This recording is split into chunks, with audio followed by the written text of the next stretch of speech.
ஆச்சி பாதாம் ட்ரிங்க். ஆச்சி பாதாம் ட்ரிங்க் ஒன்னு வாங்கினா ஒன்னு ஃப்ரீ.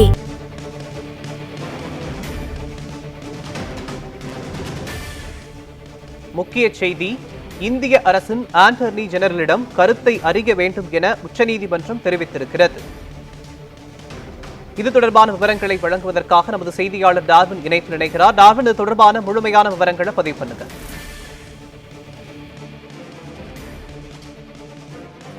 உச்சநீதிமன்றத்தை விமர்சிப்பது தொடர்பான ஒரு விஷயத்தை தான் வழக்கறிஞர்கள் உச்சநீதிமன்றத்தினுடைய மூத்த நீதிபதியான B.R. கவாய் முன்பு முறையிட்டிருந்தார்கள். குறிப்பாக பார்த்தோம் என்றால் பாஜகவுடைய நாடாளுமன்ற உறுப்பினரான நிஷிகாந்த் துபே உச்சநீதிமன்றத்தையும் தலைமை நீதிபதியையும் விமர்சித்திருந்தார். குறிப்பாக அவர் கூறியிருந்தது என்னவென்றால், உச்சநீதிமன்ற பல்வேறு தீர்ப்புகளால் நாட்டினுடைய சிவில் வார் ஏற்படுவதற்கான காரணமாக அமைகிறது என்ற ஒரு கருத்தை அவர் பதிவு செய்திருந்தார். இதனையடுத்து இதற்கான பல்வேறு எதிர்கருத்துக்களும் பல்வேறு எதிர்ப்புகளும் ஏற்கனவே கிளம்பியிருந்தன. குறிப்பாக இந்த விவகாரத்தில் உச்சநீதிமன்றத்தையும் தலைமை நீதிபதியும் அவமதித்து விட்டதாக கூறி ஏற்கனவே உச்சநீதிமன்றத்தினுடைய பல வழக்கறிஞர்கள் இந்தியாவுடைய மத்திய அரசினுடைய தலைமை வழக்கறிஞர் மற்றும் சொலிசிட்டர் ஜெனரலுக்கு ஆகியோருக்கு ஒரு கடிதத்தை எழுதியிருந்தார்கள். குறிப்பாக பார்த்தோம் என்றால், இந்த விவகாரத்தில் நிஷிகாந்த் துபே மீது அவதூறு வழக்கு நடவடிக்கை எடுக்க வேண்டும் என்றுதான் அதற்கான தங்களுடைய கருத்தை அறிய விரும்புகிறோம் என்றும் கூறியிருந்தார்கள்.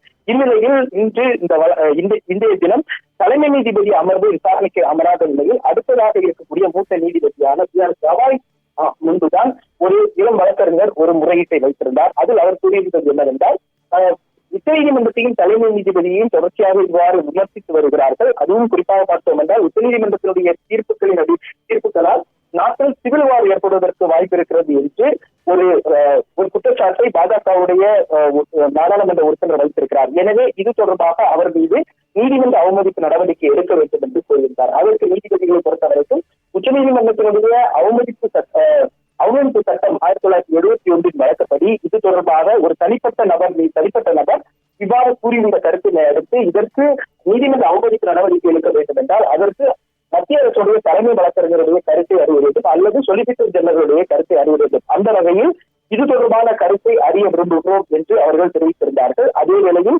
அந்த சம்பந்தப்பட்ட வழக்கறிஞரிடம் இது தொடர்பாக மத்திய அரசுடைய தலைமை வழக்கறிஞரை அனுப்பி அவருக்கு ஒரு கடிதம் எழுதி அவருக்கு கருத்து என்ன என்று நீதிமன்ற அவமதிப்பு வழக்கு தொடரலாமா என்ற கருத்தை அறிவதற்காக அந்த அறிவுறுத்தலை வழங்கி நீதிபதிகள் தெரிவித்திருக்கிறார்கள். குறிப்பாக பார்த்தோம் என்றால், இந்த ஏற்கனவே உச்சநீதிமன்றத்தினுடைய பல்வேறு வழக்கறிஞர்கள் இது தொடர்பாக கடிதத்தை அட்டார்னி ஜெனரலுக்கு எழுதியிருக்கக்கூடிய நிலையில் உச்சநீதிமன்றத்தினுடைய மூத்த நீதிபதிகளுடைய இந்த கருத்து மிக முக்கியத்துவம் வாய்ந்ததாக பார்க்கப்படுகிறது.